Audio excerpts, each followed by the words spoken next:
नमस्कार, आप सभी का स्वागत है अन्नदाता कार्यक्रम में। आपके साथ मैं हूं सोनाली सिंह। हमारे देश के किसान जन का पोषक है, वह श्रम का देवता है, अन्नदाता है। उसमें ही भारत की आत्मा निवास करती है। ऐसे ही किसानों की प्रगति के लिए हम खेती बाड़ी से जुड़ी हुई बहुत सी नई लाभकारी जानकारियां हर रोज सुबह लेकर आते हैं। तो चलिए कार्यक्रम शुरू करने से पहले देखते हैं क्या है आज के अन्नदाता में। अच्छी आमदनी के लिए मछली पालन पर तकनीकी सलाह। कड़कनाथ मुर्गियों का पालन करके कमाएं अधिक आय।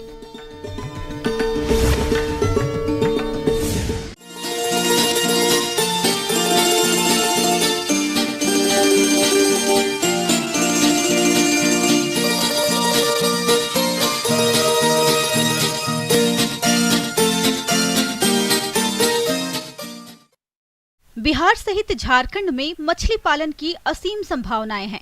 प्रदेश के जिन किसानों के पास पोखर, तालाब और डोभा है, वे खेतीबाड़ी के साथ इन तालाबों में मछली पालन करके अपनी आमदनी को और बढ़ा सकते हैं। लेकिन इसके लिए किसानों को मछली पालन की तकनीकी जानकारी होना बेहद जरूरी है, जिसके बारे में बता रहे हैं कृषि विज्ञान केंद्र सुखेत, जिला मधुबनी के मत्स्य विशेषज्ञ डॉक्टर मुकेश कुमार।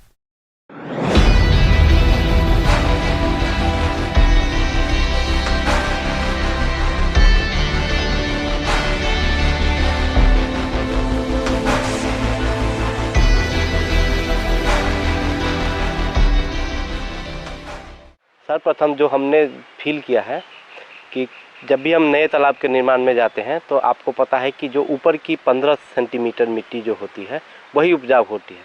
और किसान बंधु क्या करते हैं, शुरू में जेसीबी हो या ट्रैक्टर की मदद से या खुदाई से पूरी मिट्टी को हटा देते हैं। हमें इसको नहीं करना है।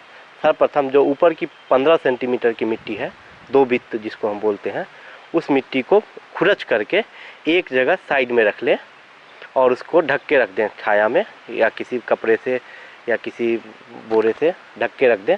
अब आप तालाब निर्माण करना चाहते हैं, तालाब जो निर्माण करना है, आप उसमें क्या संचय करना चाहते हैं इस पे भी। अगर आप सबसे छोटी मछली करना चाहते हैं तो उसके लिए तालाब की गहराई अलग है, और जो उससे बड़ी मछली करना चाहते हैं, फिंगर इस अंगुली का करना चाहते हैं तो उसके लिए अलग है। और आप ईयरलिंग करना चाहते हैं, जैसे बाज़ार में जो मछली उपलब्ध रहती है 1 केजी की, 1.25 केजी, 2 केजी की या उससे ऊपर, उसके लिए तालाब निर्माण के लिए अलग अलग गहराई है। सर्वप्रथम जो सबसे छोटी मछली है, जो फ्राई बोलते हैं हम जिसको, स्पाउन है, उसके लिए हमें तालाब का जो गहराई है वो मात्र 1 मीटर रखना है। और जैसे हम अंगुली का साइज पे आते हैं, इतनी बड़ी साइज जो अंगुली है, अंगुली का है, उसके लिए हमें जो तालाब की गहराई है वो 1.5 मीटर कर देना है, 5 फीट। और जो बड़ी मछली है उसके लिए हमें गहराई जो है 1.5 मीटर से लेकर 2 मीटर पानी रखने की आवश्यकता है। और एक चीज़ हमें ध्यान रखना है, चाहे कोई भी तालाब हो, हमें जितना पानी रखना है उससे 1 या 2 फीट जो है ऊंचा उसका हमें बंद बनाना है। तो किसी भी तालाब के निर्माण के लिए, चाहे नर्सरी तालाब हो या इसी के लिए, सर्वप्रथम जो आपने जो मिट्टी हटाई थी, जो 15 सेंटीमीटर के जो आपने रखी थी मिट्टी, उस मिट्टी को आपने ढक के रख दिया। उसके बाद आप जो उचित गहराई है, ये जो मिट्टी थी इसको आप उस पर बिछा दें। जो आपके पास पहले जो मिट्टी आपने ऊपर की रखी थी, इसको उस पर बिछा दें।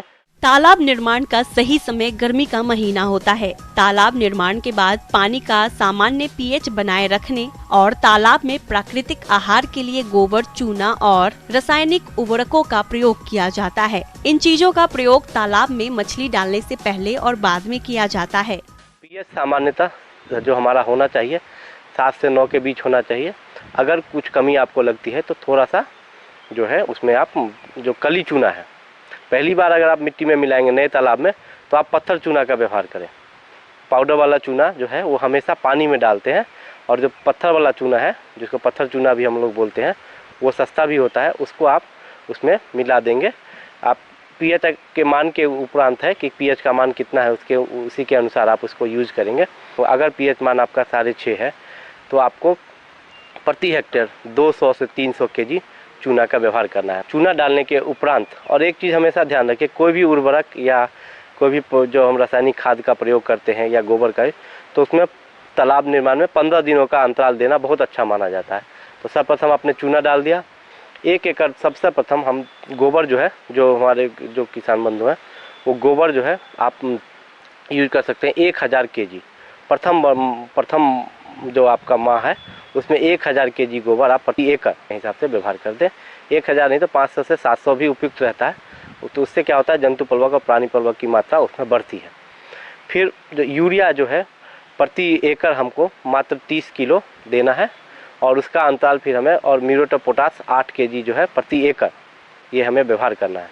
लेकिन ये खुराक जो है 1 मंथ में देंगे, फिर अगले मंथ में 1000 kg गोबर फिर वही 30 किलो या 20 किलो जो यूरिया देना चाहते हैं और म्यूरेट ऑफ पोटाश 8 kg के प्रति एकड़ के हिसाब से ये व्यवहार करना है। शुरुआत में गोबर की खाद और चूना डालते हैं और 7 से 10 दिन बाद अन्य उर्वरकों का प्रयोग किया जाता है। फिर जब तालाब में प्राकृतिक आहार बनने लगता है तब मत्स्य बीज डाला जाता है। उसके बाद 1 माह के अंतराल पर गोबर, चूना और उर्वरकों का प्रयोग करते रहते हैं और ठंड के मौसम में इनका प्रयोग बंद कर दिया जाता है। ये तो हुई पोषक तत्वों और चूना प्रयोग करने की बात। अब यह समय तालाब में मछलियों का बीज डालने का है, जिसमें सावधानियां बहुत जरूरी होती है। और मछलियों का जो संचयन करेंगे नए तालाब में वो आप सुबह या शाम को करेंगे, जिस वक्त टेम्परेचर सामान्य रहता है। और जिस पॉलीथीन बैग में आप मछलियों को बाहर से लाते हैं उस पॉलीथीन बैग में ही, बंद में ही आधे घंटे तक तालाब के पानी के ऊपर उसको रख देंगे, ताकि जो उसका टेम्परेचर है जहाँ से आप लेके आए हैं और जो आपके तालाब का टेम्परेचर है वो एक समान हो जाए। उसके बाद आप उसका मुंह खोल के उसको धीरे से संचित कर देंगे। और अब आती है खुराक प्रबंधन की बात। सबसे छोटी मछलियों को हमें सबसे ज़्यादा खुराक देने की आवश्यकता होती है। आप उसका एक वज़न ले लेंगे और उस वज़न से 6 से 8 गुना पाउडर फॉर्म के रूप में मछलियों को 15 से 20 दिनों तक खिलाएंगे। फिर उसके बाद 3 से 4%, और जब मछलियाँ 2 से 3 महीने की हो जाए उसके बाद आप 2 से 3% आहार प्रबंधन पर ले आएंगे। इसके लिए आप चावल की खल्ली और जो चावल का भूसा और जो सरसों की खल्ली है 1:1 के रूप में व्यवहार कर सकते हैं। और साथ ही आप कुछ मिनरल मिक्स जो है बाज़ार में, जैसे एग्रीमिन फोर्ट है, विटामिन मिनरल मिक्स, वो भी 1% और आधा % से 1% लवण भी व्यवहार कर सकते हैं। कड़कनाथ मुर्गा दुनिया भर में अपनी खास पहचान बना चुका है। भारत में इस कारोबार का मुख्य केंद्र मध्य प्रदेश के झाबुआ में है, लेकिन अब धीरे धीरे देश के दूसरे राज्यों में भी लोग कड़कनाथ मुर्गा पालन की तरफ रुख कर रहे हैं, क्योंकि इसका मांस सेहत के लिए बेहद फायदेमंद माना जाता है, जिससे बाजार में इसकी तेजी से मांग बढ़ी है। अगर आप भी कड़कनाथ मुर्गा पालन करना चाहते हैं तो किन किन बातों पर खास ध्यान दें, आइए जानते हैं बिहार कृषि विश्वविद्यालय जिला भागलपुर के पशु वैज्ञानिक डॉक्टर अमित कुमार से।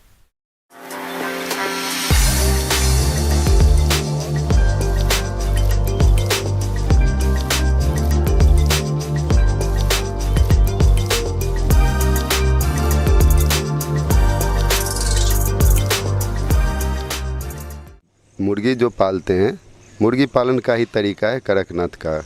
कुक्कुट का एक प्रजाति है जो अपने ब्लैक मीट के लिए फेमस होती जा रही है, पहले से भी लोग जानते हैं। इसका ख़ास बात यह है कि इसका जो मीट है वो उसमें प्रोटीन 25 से 70% है और कोलेस्ट्रॉल लेवल जो होता है लो डेंसिटी लाइपोप्रोटीन का, उसका बहुत कम मात्रा है, 0.7 to 1.02% तक होता है। मुर्गी पालन एक ऐसा व्यवसाय है जो आपकी आय का अतिरिक्त साधन बन सकता है। ये व्यवसाय बहुत कम लागत में शुरू किया जा सकता है और इस व्यवसाय में मुनाफा भी काफ़ी ज़्यादा है। अगर हम बात कड़कनाथ मुर्गे की करें तो इसमें प्रोटीन तो होता ही है, साथ ही इसमें बहुत सारे औषधि गुण भी होते हैं। दरअसल कड़कनाथ प्रीमियम नस्ल है। इसका दाम आम चिकन की तुलना में 3 गुना ज़्यादा तक होता है। चटक काले रंग के इस मुर्गे में फैट ना के बराबर होता है और इसकी मीट का स्वाद बहुत ही स्वादिष्ट होता है। ये स्पेशल होता है एडेप्टेबिलिटी के लिए, कहीं भी ये अच्छे से अनुकूलन करके रह सकता है। किसान को बहुत ज़्यादा इसमें मेहनत करने की ज़रूरत नहीं पड़ती है, ना बीमारी बहुत ज़्यादा फैलता है, तो ये एडेप्टेबिलिटी के लिए जाना जाता है। और इसके शरीर में लगभग हर चीज़ ब्लैक होता है, यही इसकी पहचान है। इसका पंख, इसका चोंच, इसका स्किन, इसके फेदर्स, ये सारी चीज़ ब्लैक, कॉम, बैटल, हर चीज़ ब्लैक कलर का होता है। लोगों का पहले तो ये मध्य प्रदेश में ये प्रजाति वहाँ की ओरिजिनेटेड है, मध्य प्रदेश में काठियावाड़ डिस्ट्रिक्ट के आसपास इसका ओरिजिन माना जाता है। और कुछ ट्राइबल लोग इसको पहले पालते थे, धीरे धीरे ये पूरे देश में फैला है। आज हमारे प्रदेश में भी लोग इसके प्रति जागरूक हुए हैं और इसका पालन शुरू किए हैं। लेकिन ऐसा देखा जा रहा है कि इसका कंजम्पशन बहुत बढ़ गया, लोगों में इसकी डिमांड बहुत बढ़ गई है। तो उसके चलते इस ब्रीड पे एक खतरा एक्सटिंक्शन का आ गया है कि ये कहीं ख़त्म ना हो जाए। तो सरकार ने कड़कनाथ पोल्ट्री ब्रीडिंग प्रोजेक्ट शुरू किया है, जिसमें लोगों को प्रोत्साहित किया जा रहा है कि वो इस ब्रीड का पालन पोषण करे। मध्य प्रदेश के झाबुआ जिले समेत कुछ अन्य जिलों में मुर्गी की ये खास नस्ल पाई जाती है, जिसे कड़कनाथ के नाम से जाना जाता है। Vitamin B1, B2, B6, B12, C, E, niacin, calcium, phosphorus, haemoglobin भरपूर मात्रा में इसमें होता है। इसके मीट में सफेद चिकन के मुकाबले कोलेस्ट्रॉल बहुत कम होता है और अमीनो एसिड अधिक मात्रा में पाया जाता है। इसका खून, हड्डियां और पूरा शरीर काला होता है। ये दूसरी मुर्गियों की तुलना में लाभकारी है। जो भी आप पोल्ट्री फार्मर हैं वो अगर ये पालना चाहते हैं तो उसको पाल सकते हैं। इसका जो शरीर का वज़न है बिल्कुल अपना देसी मुर्गी की तरह है। जो नर मुर्गा है उसका वज़न 1.4 to 1.8 to 2 kg तक होता है और मादा जो है वो 1.4 to 1.8 kg तक होता है। और अभी जो फ़िलहाल इसका डिमांड है, सबसे ज़्यादा महंगा मांस इसका मिलता है। मुर्गी पालक किसान हैं जो मुर्गी पालते हैं वो इसको डीप लिटर सिस्टम में पालें तो अच्छा रहेगा। कुछ बेडिंग मटेरियल दे दें और हवादार घर हो, वेंटिलेशन अच्छा हो, साफ़ सफाई हो और स्पेस कम से कम 1 to 2 स्क्वायर फीट पर बर्ड होना चाहिए। एक मुर्गी के लिए 1 स्क्वायर फीट से 2 से 2.5 स्क्वायर फीट तक का स्पेस अच्छा माना जाता है। इसके बाद जो इसका चूजा है बहुत जगह मिलने लगा है, पहले मिलता नहीं था लेकिन अब लोगों की इसके प्रति जागरूकता बढ़ी है। तो जो भी मुर्गी का चूजा सप्लाई करते हैं लगभग वो पोल्ट्री यूनिट में भी इसका चूजा उपलब्ध है। किसान चाहे तो यहाँ से भी प्राप्त कर सकते हैं। चूजा मिलते ही आप उसका सबसे पहले जो चूजा का प्रबंधन तरीका है वो ब्रूडिंग सिस्टम अपनाएं और ब्रूडिंग में आप जो मुर्गी के चूजे के लिए करते हैं वही इसके लिए भी करना ज़रूरी है कि एक लाइट सोर्स होना चाहिए और खाने दाना का पानी का व्यवस्था होना चाहिए। टीकाकरण की ज़रूरत इसमें बहुत कम होती है। ये डिजीज़ रेसिस्टेंट ब्रीड माना जाता है लेकिन फिर भी आपको कुछ टीका लगा देना चाहिए, जैसे कि रानीखेत डिजीज़ का, गम्बोरो डिजीज़ का, फॉल पॉक्स का। ये टीका बहुत ज़रूरी होता है। कड़कनाथ 3 से 4 महीने में 1 से 1.5 किलो के हो जाते हैं और करीब 5 माह में 2.5 किलो के हो जाते हैं। प्रतिवर्ष लगभग 100 से 120 अंडे देते हैं। इस नस्ल को तैयार करने में करीब 200 रुपये का खर्च आता है और ये बाजार में 600 से 900 रुपये प्रति किलो आसानी से बिक जाता है। अगर आप कड़कनाथ मुर्गी पालन व्यवसाय शुरू करना चाहते हैं तो जिले के किसी भी कृषि विज्ञान केंद्र में प्रशिक्षण ले सकते हैं। इसके अलावा राज्यों के पशुपालन विभाग में भी इसकी पूरी जानकारी ले सकते हैं। तो जो एक चूजा का रिक्वायरमेंट है 10 से 15 ग्राम अनाज प्रतिदिन है, वो उम्र बढ़ने के साथ साथ वो रिक्वायरमेंट बढ़ते जाता है। एक सप्ताह में 5 ग्राम आप उसका दाना जो मिश्रण आता है पोल्ट्री फीड वो आप देते हैं, उसकी मात्रा आप बढ़ाते जाएं और एक एडल्ट बर्ड कम से कम उसका 70-80 ग्राम से 100 ग्राम तक पर डे वो खाना खाती है। किसान भाइयों, खरपतवार ऐसे पौधे होते हैं जो कि मुख्य फसलों के बीच स्वतः ही उग जाते हैं और ये खरपतवार न केवल फसलों की बढ़वार को बाधित करते हैं बल्कि हानिकारक कीट और रोगों की शरण स्थली काम करते हैं। इतना ही नहीं, ये खरपतवार मुख्य फसल से खाद, पानी और सूर्य की रोशनी के लिए प्रतिस्पर्धा भी करते हैं, जिससे उपज में भारी गिरावट देखी जाती है। इसीलिए किसान समय रहते इन खरपतवारों की रोकथाम किस प्रकार से करें, इस बारे में जानकारी दे रहे हैं बिरसा कृषि विश्वविद्यालय जिला रांची की डॉक्टर शीला बारला।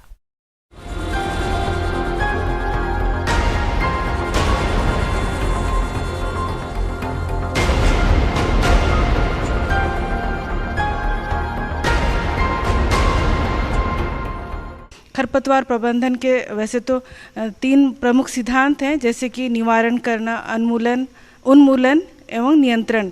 निवारण का मतलब हुआ कि उस जगह में, उस क्षेत्र में खरपतवार को आने ही नहीं देना, उसके बीज को आने ही नहीं देना।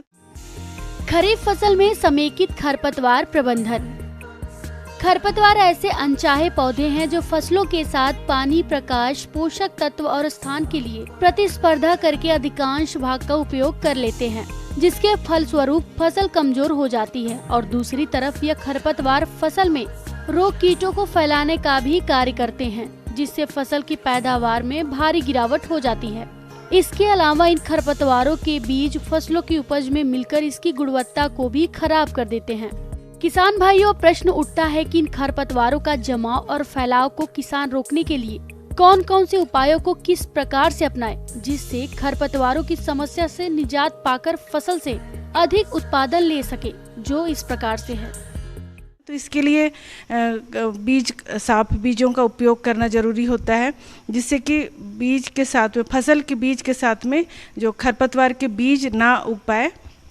साथ ही सड़ी हुई गोबर खाद का उपयोग करें या कंपोस्ट का प्रयोग करें। किसान भाई ध्यान दें कि अगर खरपतवार उग भी आए हैं तो फूल आने के पहले ही उनका नियंत्रण करें, क्योंकि फूल आने के बाद बीज भी आ जाते हैं और फिर उनका कंट्रोल करना मुश्किल हो जाता है। और दूसरा जो उन्मूलन है, उसका अर्थ है उखाड़ फेंकना, लेकिन यह बहुत हद तक संभव नहीं हो पाता है किसानों के लिए। उपाय हैं जो कि हम खरपतवार को नियंत्रण कर सकते हैं। फिर दूसरा है कि कृषि भूमि में जहाँ जहाँ हम खेती करते हैं वहाँ पर यांत्रिक विधि से या फिर रासायनिक विधि या फिर निकाय गुड़ाई करके भी हम नियंत्रण कर सकते हैं, या फिर स्टेल विधि, जो ज़मीन में उनके बीज जमा हुए करके रहते हैं तो उनको पानी दिया जाता है, उनको पटवन करके उगने के लिए अवसर दिया जाता है। और जब खरपतवार के बीज अंकुर जाते हैं, उग जाते हैं, तो उनको जुताई करके या फिर रासायनिक दवा के द्वारा से उसका नाश कर दिया जाता है।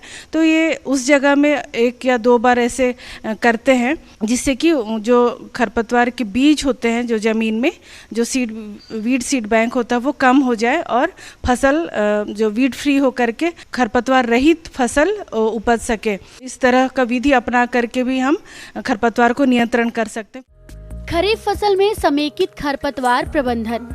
किसान भाइयों, प्रश्न उठता है कि इन खरपतवारों का जमाव और फैलाव को किसान रोकने के लिए कौन कौन से उपायों को किस प्रकार से अपनाएं, जिससे खरपतवारों की समस्या से निजात पाकर फसल से अधिक उत्पादन ले सके। रासायन विधि, मतलब हम रासायन कोई केमिकल का उपयोग करके नियंत्रण कर सकते हैं। हमें एक के साथ में दूसरी विधि को भी साथ में अपनाना चाहिए। इसे ही समेकित नियंत्रण बोला जाता है। मतलब एक विधि अपना रहे हैं, जैसे रसायन का उपयोग कर रहे हैं, तो उसके साथ में हम निकाय गुड़ाई भी करें। पंक्ति से पंक्ति के बीच का जो खरपतवार है वो साफ हो जाता है, लेकिन पौधों से पौधों के बीच का जो खरपतवार है वो क्लियर नहीं होता है, साफ नहीं होता है। तो उस स्थिति में फिर से जब हम अगर रसायन का उपयोग करते हैं तो रसायन पूरी तरह से खरपतवार को खत्म कर देता है। तो इस तरह से 2 तरह का विधि को अपनाना चाहिए। 3 तरह से रसायन का उपयोग करते हैं। एक तो खेत तैयार करने के बाद में बुआई से पहले जो लगाया जाता है, जो खरपतवारनाशी दिया जाता है, जैसे फ्लूक्लोरालिन या बासलीन है, लेकिन ज़्यादातर लोग उपयोग करते हैं उसको प्री इमर्जेंस के रूप में उपयोग करते हैं। प्री इमर्जेंस दवा में है पेंडिमेथिलीन, प्रेटिलाक्लोर, ब्यूटाक्लोर, ये सब प्री इमर्जेंस दवा है। इस प्री इमर्जेंस का मतलब होता है कि बुआई करने के बाद लेकिन अंकुरन से पहले। ये 2 कोशिश करते हैं कि 0 से 3 दिन के अंदर, मतलब पौधा बोया गया उसके 3 दिन के अंदर में दवा को उपयोग करें। ब्यूटाक्लोर है, पेंडिमेथिलीन है, प्रेटिलाक्लोर है, ये सभी दवा को हम बुआई के बाद डालते हैं और 3 दिन के अंदर में डालते हैं। उसी तरह से फिर एक दवा है जिसको पोस्ट इमरजेंस बोलते हैं, यानी कि बुआई के बाद जब पौधे अंकुरित हो जाते हैं और खरपतवार भी बड़े हो जाते हैं, उस समय ये पोस्ट इमरजेंस वाला दवा डालते हैं, मैंने अंकुरन के बाद डालने वाली दवा है। इनमें है जैसे 2,4-D, लेकिन इसमें खरपतवारों के बारे में भी जानकारी होना चाहिए। जो 2,4-D दवा है वो चौड़ी पत्ती वाले खरपतवारों को मारती है। जैसे मक्का में अट्राजिन दवा है, इसको बुआई के बाद भी डाल सकते हैं, यानी अंकुरन से पहले प्री इमरजेंस भी डाल सकते हैं या पोस्ट इमरजेंस 15 दिन बुआई के बाद भी। ये मक्का के लिए बहुत कारगर है, जो जिसका डोज है 750 से 1000 ग्राम प्रति हेक्टेयर के हिसाब से। फिर एक धान में बहुत अच्छा एक हर्बिसाइड है या खरपतवारनाशी है जिसका नाम है बिस्पेरिबेक्स सोडियम। इसका भी बहुत थोड़ा मात्रा, यानी कि 25 ग्राम प्रति AI प्रति हेक्टेयर के दर से डालते हैं 25-30 दिन में। फिर एक हैंड वीडिंग या हाथ से निकाय गुड़ाई कर लें या यांत्रिक विधि से या जैसे व्हील हो है, उस सब का उपयोग करके खरपतवारों का नियंत्रण कर लें। अगर आप इन सारी बातों का ध्यान देंगे तो इस तरह से आप अच्छे फसल का प्राप्त कर सकते हैं, अच्छी उपज पा सकते हैं और ऐसा करने से आपको अच्छी आमदनी भी मिलेगी।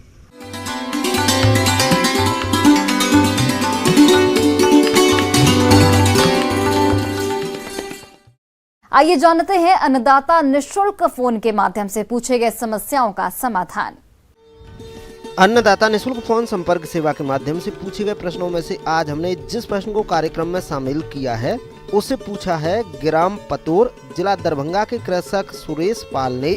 आप अमरूद की उन्नत बागवानी के बारे में जानकारी चाहते हैं। तो सुरेश पाल जी, आपकी जानकारी के लिए प्रस्तुत है कार्यक्रम का ये अंश।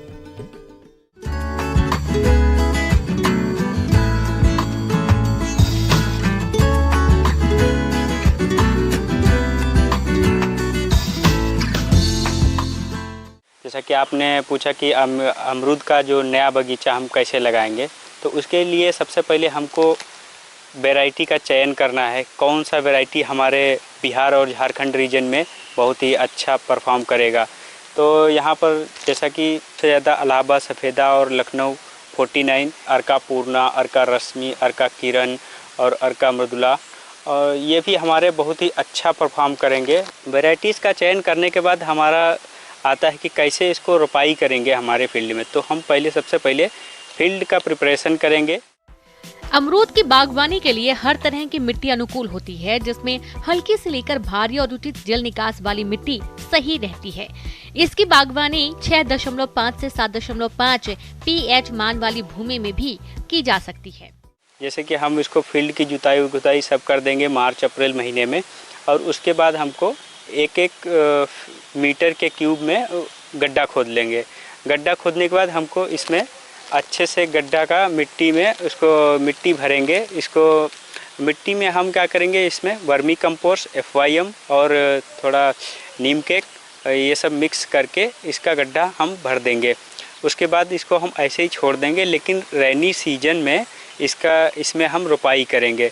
रोपाई करने के लिए हमको एटलीस्ट 5-6 महीने ओल्ड प्लांट चाहिए, ताकि 5-6 महीने से या फिर जैसे कि 1 साल पुराना भी प्लांट हो, वो भी हम इसमें डायरेक्ट रोपाई कर सकते हैं। तो हाई डेंसिटी प्लांटिंग के लिए हम इसमें 4x3 मीटर या फिर 3x3 मीटर में लगाते हैं। और कुछ किसान, अगर ज़्यादा ही जागरूक किसान, अभी तो अल्ट्रा हाई डेंसिटी प्लांटिंग में भी इसको प्लांट कर रहे हैं। इसको 2x3 मीटर भी लगा रहे हैं। इसमें हमारा बेनिफिट क्या है कि इसमें प्रूनिंग हम करते जाते हैं और हमको फसल मिलती जाती है।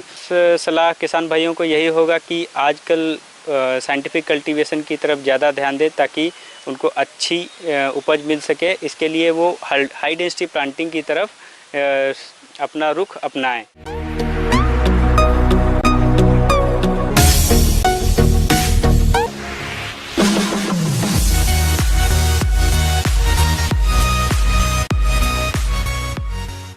एक नजर डालते हैं राज्य के कुछ मंडियों के प्रमुख फसलों के बाजार भाव पर।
किसान भाइयों, कृषि संबंधित समस्या या सुझावों के लिए आप हमें इस पते पर संपर्क कर सकते हैं।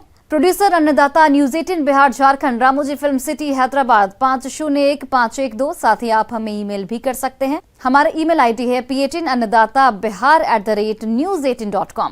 इसके अतिरिक्त आप हमें निःशुल्क हेल्पलाइन नंबर 18008892 पर सोमवार से शनिवार सुबह 10 से शाम 4 बजे के बीच संपर्क कर सकते हैं। अब समय हो रहा है आपसे विदा लेने का। कल फिर से आपसे मुलाकात होगी कृषि से जुड़ी महत्वपूर्ण जानकारियों के साथ। नमस्कार।